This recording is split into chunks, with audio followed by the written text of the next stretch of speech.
Estamos de volta e seguimos falando sobre a saúde de Nova Friburgo com o atual secretário de Saúde do município, Gabriel Vanderroski. Gabriel, as obras da Unidade Básica de Saúde do bairro Rui Sanglar, iniciadas em dezembro de 2023, com previsão de término para o final de 2024, com valor de mais de R$2 milhões, com emendas do deputado federal Glauber Braga, do PSOL, estão paralisadas. Qual o motivo da paralisação e a previsão para a retomada e conclusão da obra? Perfeito, excelente pergunta, né? É um assunto que está muito em alta, né? Nessa semana principalmente. A obra da UBS do Rui Sanglar, ela foi licitada, né? A gente deu ordem de início, porém a empresa que ganhou a licitação, infelizmente, ela não teve fôlego financeiro de manter a operação do serviço. Porque como funciona o pagamento da empresa de obra, né? Ela faz, aí a gente chama isso de medição, né? A gente vai lá, mede o que ela fez e faz o pagamento. Então ela sempre tem que entender, né? A empresa tem que ter um fôlego financeiro, porque ela vai fazendo, depois ela recebe. Então ela tem que ter um lastro financeiro para conseguir manter a obra funcionando, né? A empresa que ganhou, aparentemente, nos documentos da licitação estava tudo ok, ela tinha esse lastro, né? Porque tem uma porcentagem que a gente verifica e realmente estava tudo ok, mas aparentemente no dia a dia ali ela não tinha esse fôlego financeiro para tocar a obra e ela abandonou a obra foi abandonada. A gente chegou lá, o fiscal chegou lá para verificar o que tinha sido feito, inclusive a empresa fez diversas intervenções equivocadas no terreno, que prejudicou, né? Inclusive a empresa vai ser sancionada, a gente já está só apurando toda a responsabilidade, porque ela vai acabar fazendo com que a obra fique um pouco mais cara, porque a gente vai ter que fazer alguns acertos no terreno, porque ela saiu cavando o terreno indiscriminadamente. Então, esse processo de sanção está em andamento. Com isso, a população ela acaba ficando desassistida, porque a obra fica paralisada. Sim. A gente precisa fazer um novo processo de licitação, que é um processo moroso, por conta da própria sistemática do processo, né? Então, hoje, nós tivemos que abrir um outro processo, né? Ver o que foi feito para tirar do orçamento. Então a gente teve que fazer praticamente um novo projeto, um novo orçamento. Então o projeto hoje está em fase final de orçamento para que a gente consiga fazer a nova licitação, para ver a nova empresa que vai fazer a operação ali do canteiro de obras. Tá? Mas essa verba, né, que veio do deputado, vocês ainda têm essa verba para continuar a obra? Temos. O Ministério da Saúde, quando o deputado ele manda uma emenda, o Ministério da Saúde ele nos dá um prazo para o cumprimento. Sim. Caso haja algum problema, nós podemos informar isso ao Ministério da Saúde e pedir uma prorrogação. É o que nós vamos fazer. Tá? Bem, a unidade de urgência e emergência que estava sendo construída em Lumiar foi iniciada em abril de 2024 e tinha previsão para que ficasse pronta ainda em outubro do ano passado. A obra, com um orçamento de 894 mil, também com emenda parlamentar do deputado Glauber Braga, foi paralisada. Qual o motivo dessa paralisação? E a obra vai ser retomada considerando a importância e a necessidade de ter uma unidade de saúde no distrito? Perfeito. A unidade, na verdade, a obra ela não foi paralisada, né? Ela foi paralisada, mas não paralisada por falta de orçamento, como está sendo ventilado aí pelas redes sociais. A gente viu, não foi paralisada porque faltou dinheiro. Não faltou dinheiro, o dinheiro está empenhado. Né? Depois que quando a gente começa, a gente só começa uma obra quando tem o dinheiro, né? A gente empenha aquele valor, então o valor está empenhado, não tem nada fora disso. O que aconteceu foi o seguinte: a gente verificou no projeto algumas coisas que a gente precisava adequar, né? Por exemplo, o piso não estava adequado com o que a gente acredita que seja o melhor para a população. Então, a gente pediu para fazer uma substituição no piso, pedimos para fazer algumas outras alterações ali no projeto para melhor otimização do serviço, porque às vezes o engenheiro que fez a obra, que montou o projeto, ele não tem conhecimento do dia a dia do serviço. Sim. Então, às vezes, a gente olhando ali a obra, a gente consegue perceber algumas coisas que podem ser melhoradas, né? Então, a gente quando isso acontece, a gente conversa com o engenheiro entende a necessidade, ele faz a adequação do projeto, a gente chama isso de aditivo. A gente faz um aditivo àquela obra. Porém, quando esse aditivo precisa rodar dentro da prefeitura, né, ele passa pela controladoria, pela procuradoria, pela Secretaria de Obras, Secretaria de Saúde, faz um empenho, porque geralmente esse aditivo, né, ele aumenta o valor. Então, nós precisamos fazer todo um trâmite burocrático para que isso aconteça. Nesse período, a gente dá uma paralisada na obra realmente para que esse aditivo consiga andar, porque eu não posso ter nenhuma despesa sem que haja o empenho prévio. Sim. Então eu não posso fazer nenhuma obra sem que eu tenha empenhado essa obra, essa parte da obra. Então a empresa precisa paralisar o serviço, porque se ela continuar fazendo, nós vamos incorrer numa ilegalidade, o que a gente jamais faria. Então a empresa paralisou a obra, já era período de final de ano também, então a obra já iria paralisar pelas férias coletivas, então a gente aproveitou esse momento para correr esse aditivo. O aditivo correu, a ordem de início já foi dada na última semana, na última segunda-feira, 24, última segunda-feira, não, já tem um tempo, né? Dia 24 de fevereiro, tá? E eu estive lá na segunda-feira, eu realmente notei que a obra não tinha ninguém na obra, né? A gente chamou a pessoa responsável, entramos na obra, vimos que o material da obra está lá, então o empreiteiro comprou o material, somente uma questão de logística ali do pessoal dele para vir, porque é uma empresa de Casimiro de Abreu, então é a questão de logística para começar. A gente está na intenção de começar, se Deus quiser, na próxima semana a obra retomar. Tá? E esse ano ainda vai ser entregue? Sim, tem que ser entregue esse ano, tá? Nós já fomos lá na segunda-feira, inclusive, para olhar, para entender como é que vai funcionar aquela dinâmica, para a gente começar a dimensionar o serviço. A população pode ficar despreocupada, que nós já temos a licitação para compra dos equipamentos, a licitação já está bem adiantada, está aguardando só a apuração do superávit financeiro para que a gente consiga fazer o empenho, né? A reserva, na verdade, para poder mandar para a licitação.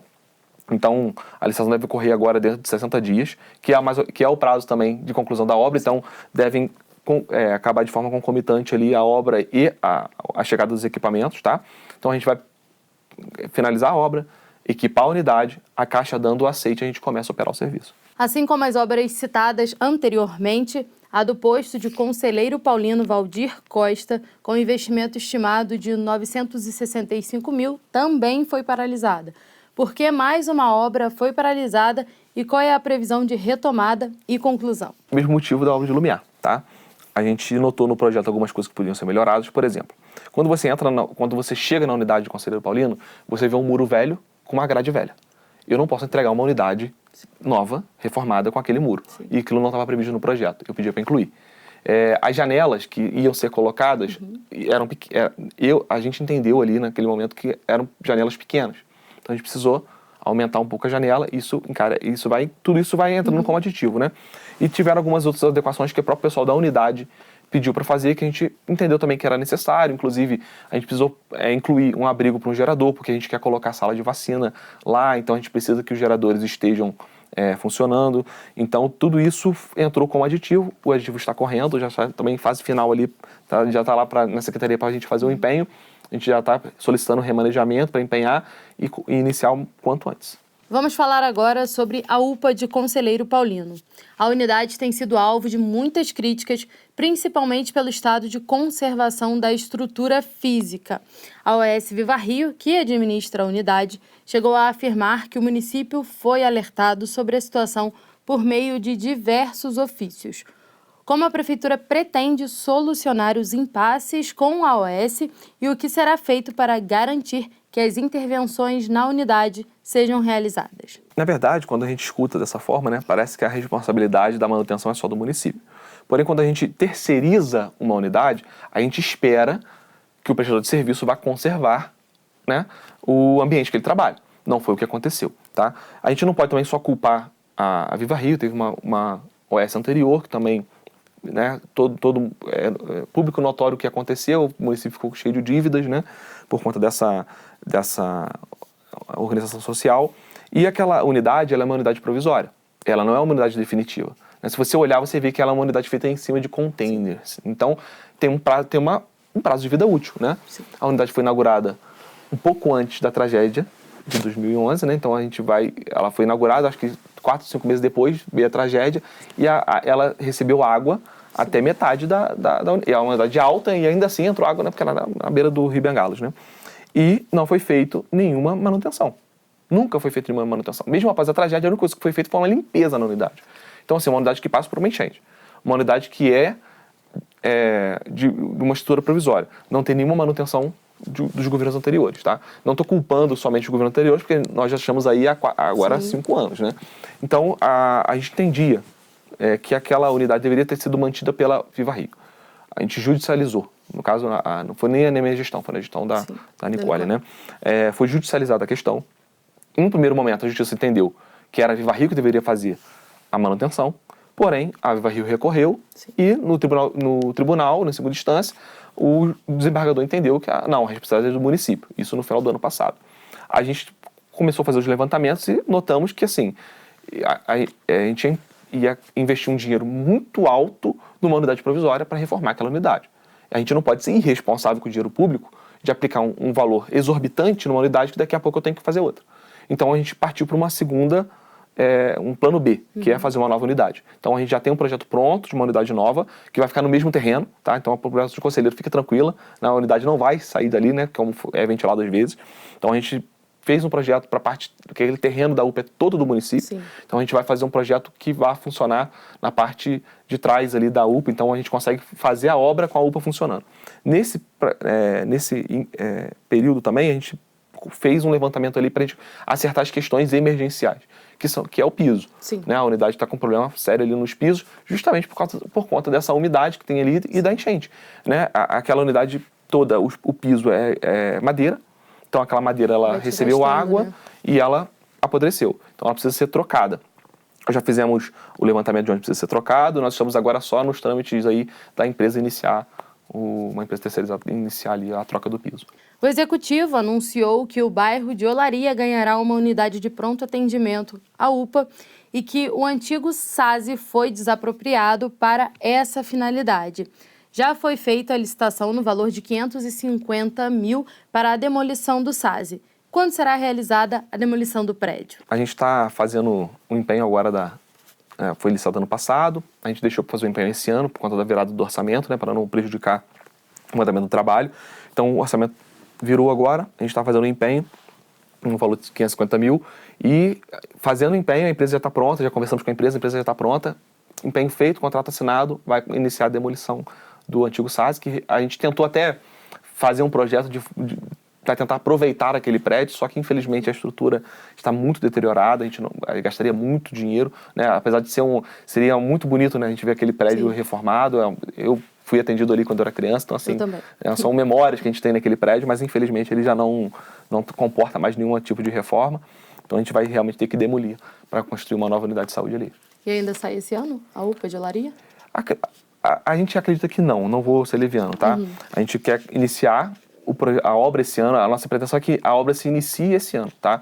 Mas a entrega não, porque é uma obra que vai levar aí pelo menos um ano e meio a 2 anos para ser concluída. Bem, e de onde virá a verba para essa grande obra, que, segundo o prefeito Johnny Michael, está estimada em cerca de 20 milhões, e esse valor virá dos 130 milhões que o governo pediu autorização para contratar o empréstimo? Essa pergunta é muito boa, porque a gente viu, né, aquela movimentação política ali, não vamos, de preocupação com o valor que foi aprovado, porém a gente tem que lembrar que o município de Nova Friburgo ele não recebe repasse para a gente fazer investimentos em saúde. Né? A gente recebe, o repasse que a gente recebe é para custeio. Né? Então, para fazer algum investimento em saúde, nós precisamos recorrer, às vezes é empréstimo, às vezes é emenda parlamentar. Então, o prefeito ele pegou esse empréstimo pensando muito na saúde. Né? Então, a gente precisa desse empréstimo hoje para construir a nova unidade da UPA de Conselheiro Paulino, está contemplada nesse empréstimo. O novo prédio do Hemocentro, porque o Hemocentro também está com alguns problemas físicos que a gente precisa resolver. E a gente notou que a obra, quando foi feita, ela foi mal feita. Aí depois foi feito um reforço que foi pago e não foi feito, que é grave. A gente está apurando para a gente até dar ciência aos órgãos de controle, né? E também a UPA de Olaria está contemplada, e além de algumas desapropriações de alguns prédios que a gente está em mente. Então, o dinheiro virá, né, desse empréstimo. A gente refez o projeto Paularia, né? A gente entende que aquele projeto inicial, né, que foi apresentado, ele é um projeto muito grande, então para a gente fazer a manutenção daquele projeto, daquela unidade, seria muito custoso para o município, dificilmente a gente conseguiria manter uma unidade daquele tamanho, né? E Olaria é um bairro que precisa muito, porém é um bairro próximo do Hospital Municipal Raul Sertão. Então, um atendimento mais complexo tem o apoio do hospital, sempre vai ter. Então, a gente diminuiu um pouco o projeto, até para ele poder caber no terreno do SASE, sem precisar fazer alguma outra desapropriação ali em algum terreno dos vizinhos, né? e a gente diminuir um pouco o projeto, esse projeto vai ficar um pouco mais barato. Eu não sei agora de precisar o valor, porque a gente está nessa fase de orçamento também, finalizando o projeto para fazer o orçamento. Mas vai ter a UPA em Olaria. Vai ter UPA em Olaria. Bem, foram anunciadas também as obras do posto Silva Henrique Brown no Suspiro e os atendimentos chegaram a ser remanejados para outras unidades de saúde do município. Como está o andamento da obra e a previsão de conclusão? A gente está aguardando, né? A gente foi licitada, tá tudo certo para a obra começar, tá? Porém, ano passado a Caixa não liberou dinheiro por uma questão da eleição, né, do ano, como é um ano eleitoral, a Caixa não libera recurso para fazer as obras, eles estão para liberar esse ano, então a gente está aguardando essa liberação da Caixa para iniciar, tanto a empresa quanto a nossa parte está toda certa já para iniciar, então só aguardando o ok da Caixa. Nesse momento, os atendimentos continuam lá ou os que foram remanejados? A gente tem alguns atendimentos estão lá, porque acontece, o Suspiro é uma unidade muito grande, né? Todos os especialistas do município são vinculados ao Suspiro. Então a gente conseguiu pulverizar alguns atendimentos nas unidades de saúde, porém as unidades de saúde já têm os seus atendimentos. Sim. Então estão fazendo os atendimentos dela mais o Suspiro. Aquilo que a gente não conseguiu distribuir está no Suspiro. Então a gente já conversou com a empresa, ela vai fazer a obra por etapas, né, para que a gente não seja necessário paralisar toda a unidade para fazer a obra. Sim, até porque atende muita gente, né? O Suspiro ali no centro. É uma unidade mais centralizada. Então, por exemplo, se eu pego os atendimentos do Suspiro e jogo ele para São Geraldo, que é uma UBS, então quem mora em Olaria vai ter que pegar 2 ônibus para chegar até São Geraldo e pegar 2 para voltar. Então a gente aumenta o custo para a população. Então a gente pensou de uma forma que a gente consiga manter o atendimento mínimo ali no Suspiro. Obviamente não vai ser todo o atendimento que a gente tinha, não tem como, e até quando a gente transtorno de obra, né? A gente sabe que a obra dá muito transtorno. Então a gente vai fazer esse atendimento um pouco nas unidades, um pouco ali, para a gente conseguir fazer a obra sem atrasar o cronograma, nada disso. Sobre o Hospital Municipal Raul Sertã, foi assinado em meados do ano passado um termo de ajustamento de conduta, o TAC, com o objetivo de promover a melhoria da gestão e a reestruturação do hospital. Estavam previstas diversas obras de reforma e modernização, incluindo as áreas de nefrologia, laboratório, enfermarias, CTIs e pediatria. Quais adequações já foram feitas para o cumprimento desse TAC e o que ainda está previsto para ser feito? O TAC ele prevê, na verdade, obviamente, a questão da melhora da gestão, mas principalmente da melhora da estrutura física do hospital. Realmente o hospital é um hospital centenário, né? A gente tem um prédio ali novo, mas tem um prédio que tem mais de 100 anos. E essa parte centenária nunca foi atacada por nenhuma gestão. Então, assim, é uma parte que realmente está muito precária. Então, a gente iniciou as intervenções no Hospital Municipal Raul Sertã pela parte centenária, né? A gente já entregou lá no Raul 3 enfermarias completamente reformadas. Estamos indo para a 4ª enfermaria, né? Que era a pior enfermaria do hospital, era uma cena de terror, aquilo lá, a forma como a gente pegou. Mas já está praticamente pronta, se Deus quiser, nas próximas semanas a gente vai estar anunciando a entrega. Além dessa adequação, nós fizemos a adequação do abrigo de resíduos sólidos, né? A famosa lixeira, né? Sim. Porque a pessoa, mas por que fez a lixeira e não fez a enfermaria? Porque se a gente não tem uma segurança dos resíduos, isso pode gerar contaminação para o hospital. Sim. Então a gente fez uma adequação dos resíduos, fez algumas outras adequações no hospital, algumas obras pontuais, reforma da central de internação, nós fizemos uma outra sala para medicação, então onde a medicação ficava junto com os internados ali do repouso, o que a gente chama de repouso misto, né? Que é quando o hospital está muito cheio, a gente precisa de uma sala de apoio para conseguir ir manejando os pacientes. A gente fez uma outra sala, a gente foi fazendo algumas reformas pontuais, melhoramos alguns pontos do telhado da calha que estavam problemáticos, ainda temos alguns problemas, essa semana, no domingo tivemos problemas, né, no hospital, e esses problemas são recorrentes, infelizmente, mas nós estamos atacando ponto a ponto, e são problemas de décadas que a gente está tentando resolver agora, e se Deus quiser a gente vai entregar um hospital muito melhor do que a gente pegou. Ainda sobre o Hospital Municipal Raul Sertã, como está o andamento da obra da cozinha, anunciada em maio de 2023? Há alguma previsão para a entrega dessa obra e o início do funcionamento da cozinha? Essa obra foi uma obra doada, né? A gente recebeu uma doação. A princípio seria uma obra mais simples, né? E acabou se tornando uma reforma completa, praticamente uma construção de uma nova cozinha. É o que está se colocando lá. Então, se você entra na obra hoje, você tem uma cozinha completamente diferente daquela que a gente tinha lá atrás. Então, por isso que a morosidade da obra, porque realmente a obra tomou uma proporção muito maior, né? Hoje, a obra está na fase de acabamento já, então, assim, nos próximos meses a gente espera estar entregando essa obra, tá? Não consigo te dar um prazo, porque como a obra não é nossa, né? Eu não posso dar um prazo pelo terceiro que está fazendo a obra, mas todo o recurso, né, que vem para o hospital é bem-vindo. A gente é um recurso a menos que a gente precisa tirar de algum lugar ou pedir para empenhar ali. Então, a gente está acompanhando a obra, cobrando as intervenções, mas ela já está em fase final de acabamento ali. A gente espera, então, logo voltar a cozinha do hospital para o prédio do hospital. Enquanto essa obra não é concluída, a comida servida no hospital é terceirizada ao custo de mais de 5 milhões por 6 meses. Como a Secretaria de Saúde avalia a qualidade da alimentação oferecida atualmente na unidade? A gente pegou uma alimentação muito ruim, né? Quando eu entrei em 2024, a gente tinha uma alimentação realmente que era completamente inadequada. Assim, eu não... eu, por exemplo, não comia lá, tá? Aí a gente correu para fazer um novo processo de licitação, licitamos uma nova empresa. Assim que ela entrou, a primeira pessoa que a empresa conversou fui eu, sentei com eles e mostrei o que a gente precisava ali naquele momento. Por mais que seja uma alimentação transportada, ela precisa ter qualidade, né? O transporte não pode ser justificativa para a falta de qualidade da comida. Com certeza. Então a gente pediu para que elas fizessem algumas intervenções para que melhorasse a qualidade. A primeira intervenção foi trazer a alimentação do servidor e do acompanhante para dentro do hospital. Então hoje o servidor e o acompanhante ele não come mais em quentinha. Ele come dentro do hospital com prato, com talher, né, de louça, com prato, com talher de inox, né? Ele se serve no modelo de self-service, né? A gente tem as rampas de alimentação, tem as suqueiras lá, então a pessoa pega o próprio suco, pega a própria alimentação. A única coisa que é dosada é a carne, mas o restante ele pega à vontade. Então cada um pega aquilo que realmente vai comer, né? Então isso a gente trouxe menos desperdício, né, e mais qualidade para a alimentação, porque agora a alimentação ela chega quente para o servidor, né, ela chega adequada. Obviamente, existem alguns pontos que precisam ser melhorados, sempre vai ter pontos que precisam ser melhorados, mas eu já classifico a alimentação como uma melhora de praticamente 100%. Hoje, eu sento lá para comer, o prefeito vai lá comer, às vezes tem dia que eu acho que o Johnny vai no fim de semana só para almoçar no Raul Sertã, a verdade é essa, né, mas porque a alimentação realmente, a qualidade hoje é outra, é muito melhor. E essa mesma qualidade do Raul, a gente pediu para a maternidade. Então, os dois hospitais hoje estão com uma alimentação muito mais adequada. Não é o ideal ainda, porque o ideal é que a alimentação seja feita na unidade. Sim. Que isso aí você garante realmente a qualidade. A comida do paciente sempre vai ser servida em quentinha. Sim. Não tem jeito, porque ele não consegue se deslocar até o refeitório.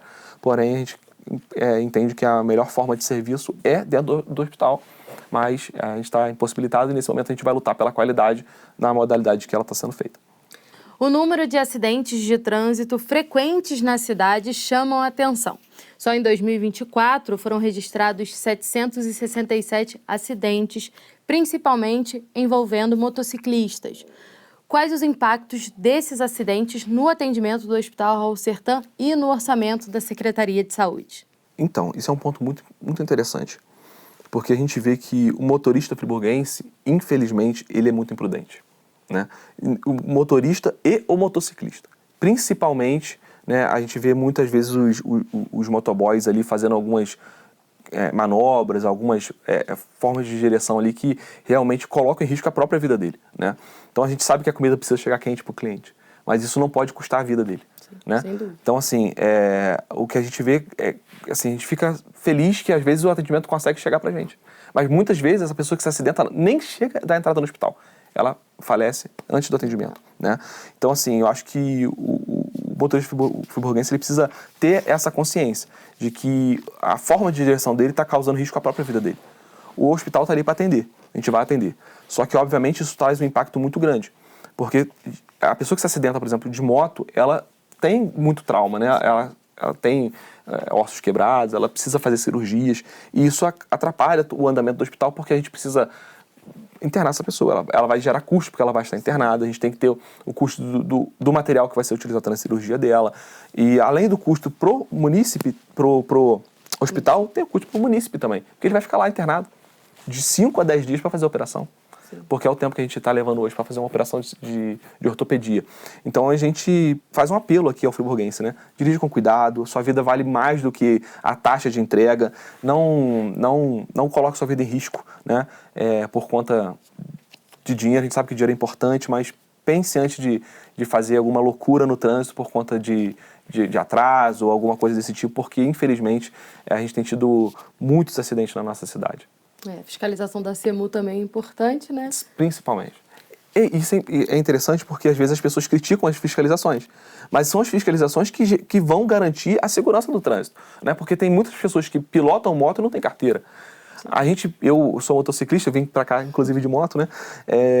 A gente vê pessoas que não têm carteira, motos sem mínima condição de trafegabilidade. Então tudo isso coloca em risco a vida da própria pessoa e daquelas pessoas que também estão no trânsito. Então às vezes a gente está pilotando a nossa moto ali um pouco mais cauteloso, a gente é quase atropelado por outro motociclista, né? Então a gente pede aí a população para ter um pouco mais de cuidado, cautela, dirigir com cuidado, porque o primeiro atendimento, por mais que você tenha eu tenho plano, não importa, o primeiro atendimento é o Hospital Municipal Raul Sertã. Então a gente pede aí a população para ter um pouco mais de cautela no trânsito. Por isso o trabalho também das secretarias em conjunto é importante, né? A CEMU junto com a Secretaria de Saúde para reduzir o número de acidentes, né?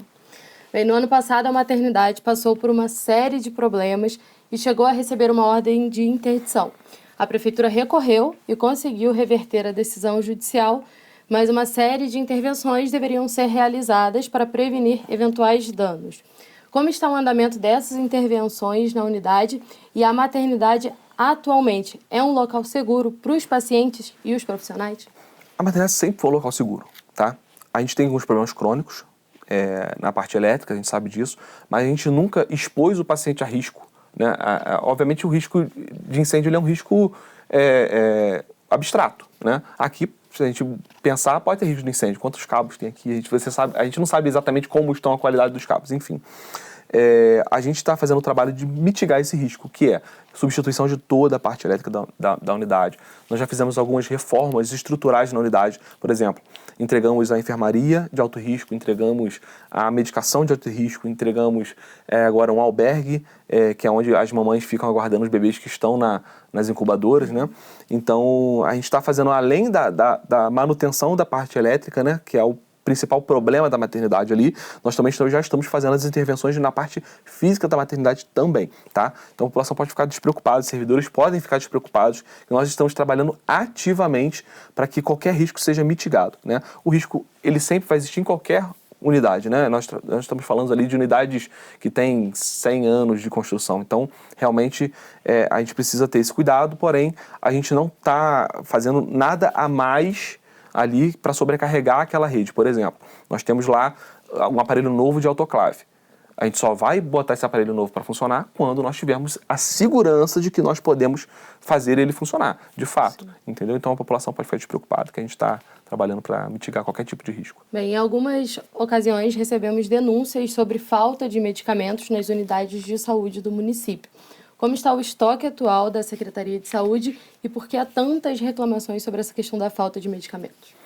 A falta de medicamento é um problema crônico, né? É um problema crônico da licitação. Porque acontece, muitas vezes, né? Por exemplo, no ano passado, nós fizemos compra de todos os medicamentos da rede, né? Alguns itens são faltantes, ou seja, nenhuma empresa pareceu interessada em fornecer, então a gente não consegue realmente comprar, são faltas pontuais. Porém, às vezes a gente consegue, a empresa interessada em fazer a compra, nós fazemos a compra e a empresa não entrega o medicamento. A gente pune, a gente judicializa, porém o efeito para a população, que interessa para a população, que é o medicamento na ponta, não chega porque a empresa não me entregou. Então a gente teve alguns problemas ano passado por conta dessa falta de entrega das empresas. Há também alguns medicamentos que são mais prescritos do que o previsto e acabam aumentando a demanda, porque a gente não consegue colocar de forma exata quanto vai ser gasto de pirona no ano que vem. A gente não tem como mensurar isso. Então a gente faz uma estimativa com base no ano anterior. Então se esse ano se consumir o que consumiu ano passado mais a nossa margem de segurança, nós vamos ter um problema. Entendeu? Então, assim, a gente tenta trabalhar com a margem de segurança um pouco maior, né? Porque a gente está falando de saúde, porém, às vezes, essa margem de segurança ela acaba falhando, né? Então, a gente está trabalhando agora com pelo menos um estoque um pouco mais confortável, para que a gente consiga ter um pouco mais de tempo para conseguir resolver problemas pontuais, como acontecem em alguns medicamentos, né? Como foi um caso clássico, que é a risperidona. A gente comprava o medicamento, um número X, só que os médicos começaram a receitar esse medicamento para casos de autismo grave, né? Então, as mães que têm autismo grave começaram a procurar muito esse medicamento. O que aconteceu não é que a gente não comprou, a gente comprou, mas acabou. Então, até eu fazer uma nova compra, é de 3 a 6 meses.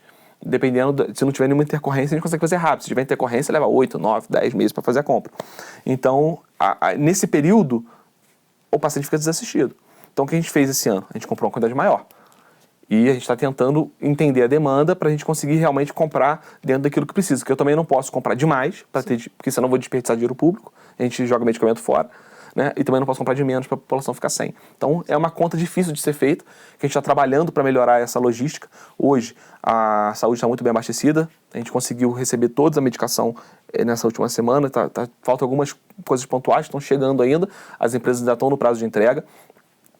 A população, ao ouvir eu falar isso, vai falar assim, mas no posto não tem. Calma, vai chegar, é porque chegou essa semana, a gente faz primeiro o abastecimento do Raul Sertã, depois da maternidade, depois do suspiro, e assim por ordem de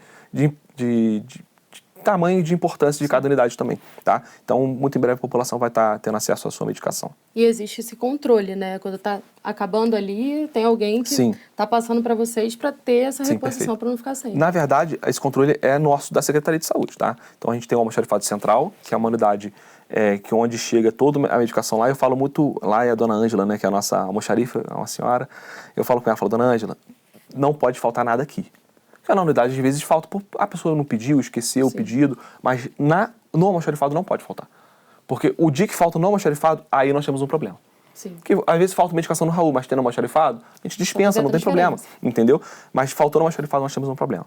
Então a gente pediu eles lá para fazer um levantamento, para que todos os itens tenham um estoque de pelo menos 4 meses.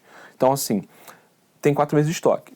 Fez o abastecimento da unidade, falta quanto para 4 meses? Nós vamos fazer essa compra, sempre completando, para que nunca falte. Né? Obviamente vão ter sempre algumas faltas pontuais por conta da licitação, porém a gente vai trabalhar o máximo possível para que não tenha essas faltas, ou quando haja a falta, a gente tenha um plano B ali de substituição dessa falta. Gabriel, estamos chegando ao final dessa entrevista e agora o espaço está aberto para que você deixe uma mensagem para a população de Nova Friburgo sobre uma das áreas mais importantes do município, a saúde. Muito obrigado pelo espaço, muito obrigado pela entrevista. É sempre muito bom falar com vocês aqui. Tenho uma grande consideração pelo portal, pela imparcialidade, pela forma como vocês lidam com o nosso dia a dia lá.